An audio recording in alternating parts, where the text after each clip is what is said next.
memberikan tekanan ekonomi itu satu ya Bu yang bisa dilakukan. Tapi kan kita juga tahu Indonesia menganut sistem politik bebas aktif ya Bu ya. Nah ini juga adakah yang bisa kita lakukan selain itu?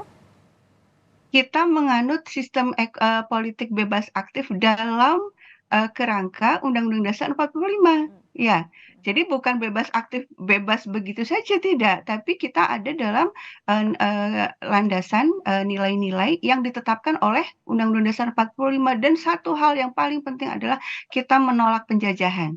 Dan itu standpoint Indonesia nggak pernah berubah ya. Bahkan terakhir pidato Ibu Menlu di PBB tanggal 26 itu jelas banget perdamaian tidak bisa dicapai jika akar masalahnya tidak diselesaikan. Jadi bicara soal damai, soal negosiasi, tapi akar masalahnya yaitu penjajahan tidak diselesaikan, itu nggak akan terwujud perdamaian yang sustainable gitu. Ini akan meredam sebentar, nanti ketika Israel punya kekuatan lagi, dia akan membombardir lagi. Kan pembombardiran Gaza itu bukan hari ini aja, bukan bulan Oktober 2023 sampai sekarang November saja. Sebelum-sebelumnya sudah berkali-kali Israel melakukan pengeboman besar-besaran terhadap Gaza, tapi sekarang memang luar biasa dahsyat seolah-olah karena sebelum-sebelumnya juga Israel tidak dimintai pertanggungjawaban, masyarakat dunia juga cenderung pasif, sehingga merasa sekarang juga akan terjadi hal yang sama. Israel terbebas dari tanggung jawab. Nah, ini kesempatan yang paling penting, yang sangat krusial, momen yang sangat krusial untuk menyatakan, mendorong agar Israel itu harus bertanggung jawab atas segala pelanggaran hukum internasional yang dilakukannya. Dan poin saya, pelanggaran hukum internasional itu sudah berkali-kali dinyatakan oleh PBB ya. Jadi bukan sekedar saya yang menilai secara subjektif, enggak. Resolusi-resolusi PBB sudah banyak menyebut bahwa Israel melanggar hukum internasional. Oke, Bu Dina, kan kalau kita lihat juga dari perkembangan konfliknya jumlah korban yang tewas sudah lebih dari 9.000, hampir setengahnya anak-anak. Apakah Ibu juga melihat ini sebagai kategori kejahatan terhadap kemanusiaan? Oh iya jelas, bahkan saya sudah membaca juga ada ahli hukum yang memberikan ini ya analisis bahwa ini sudah termasuk genosida. Ya, jadi ya sudah ini sudah kejahatan luar biasa dan tidak perlu dipertanyakan lagi karena ini semuanya juga muncul di depan mata kita ya di media sosial juga begitu itu terjadi pengeboman tadi malam bahkan sekitar jam 11 malam tadi malam itu saya baca eh, ini ya sekitar rumah sakit Indonesia loh. Jadi tidak pas di rumah sakit tetapi di sekitarnya. Nah itu kan hal-hal yang benar-benar kita saksikan dengan jelas gitu ya detik per detik. Tidak ada lagi perdebatan sebenarnya ya, tapi kalau memang mau dipertanyakan dari sisi hukum internasional, iya itu pelanggaran sudah masuk kategori pelanggaran hukum internasional bahkan termasuk eee, kategori genosida, pembantaian massal. Oke, Bu, kan juga sejumlah negara-negara Arab juga kan sama menyerukan agar gencatan senjata dan lain-lain. Tapi apakah cukup, Bu? Maksudnya selain juga dengan memberikan seruan tadi, kemudian juga memberikan tekanan ekonomi, mungkin negara-negara yang ada di sekitar dari wilayah konflik juga apa yang bisa mereka lakukan, Bu? Nah itu masalahnya ya, jadi misalnya masyarakat Arab, negara-negara Arab yang di sekitar apakah tidak membantu Gaza? Membantu, mereka baru-baru ini sudah menyatakan, "Oh, siap sekian juta dolar." Bantuan itu tidak cukup gitu ya, yang akar masalahnya kan penjajahan dan serangan ini kan gitu ya.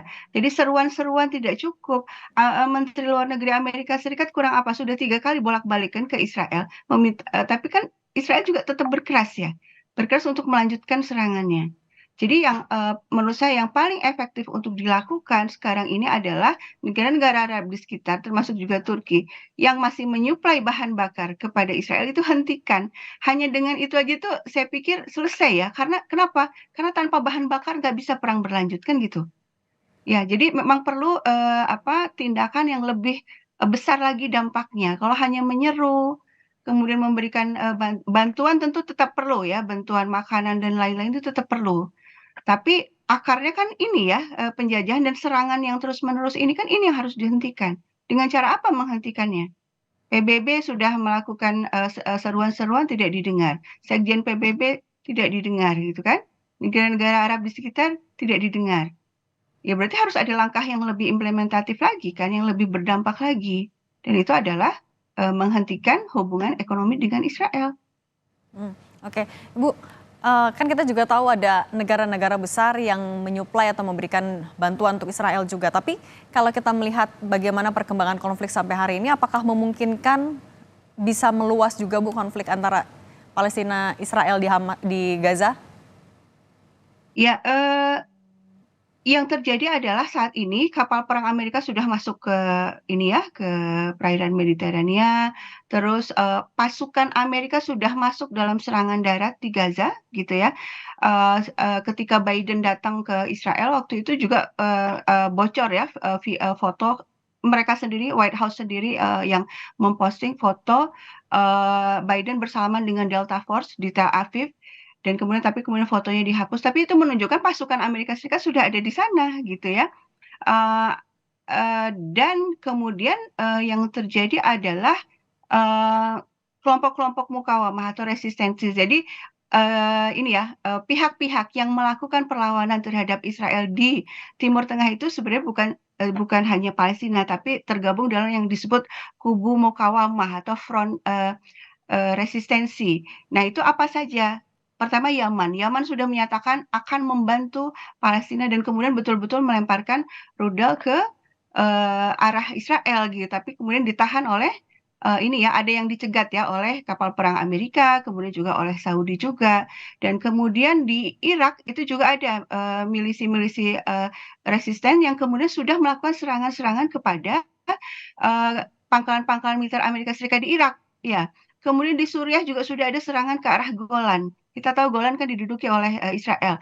Kemudian dari utaranya Israel, Libanon itu sejak tanggal 8 Oktober, tanggal 7 ada serangan Hamas itu, tanggal 8 Oktober itu pasukan Israel itu udah disiap-siagakan di perbatasan dengan Libanon dan mulai menyerang ke Libanon juga.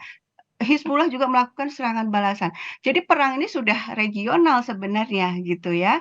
Nah, apa yang terjadi kalau seandainya Israel terus meningkatkan serangannya, ya kelompok resistensi sudah menyatakan kami juga akan meningkatkan serangan dan yang diserang adalah kepentingan-kepentingan Amerika di kawasan. Jadi mungkin tidak secara langsung turun ke Gaza, enggak, tapi di wilayah mereka masing-masing mereka eee ini ya menyerang pangkalan-pangkalan militer Amerika Serikat. Nah, itu yang kemudian disampaikan oleh Blinken kepada Netanyahu waktu kemarin datang itu kan hari Kamis itu mengatakan, "Kami nggak mau kalau ada front lagi ya." Jadi maksudnya kalau front meluas kami tidak mau terjadi. Ya karena akan sangat berat buat Amerika Serikat ketika dia juga harus ikut berperang juga secara langsung di front-front yang lain.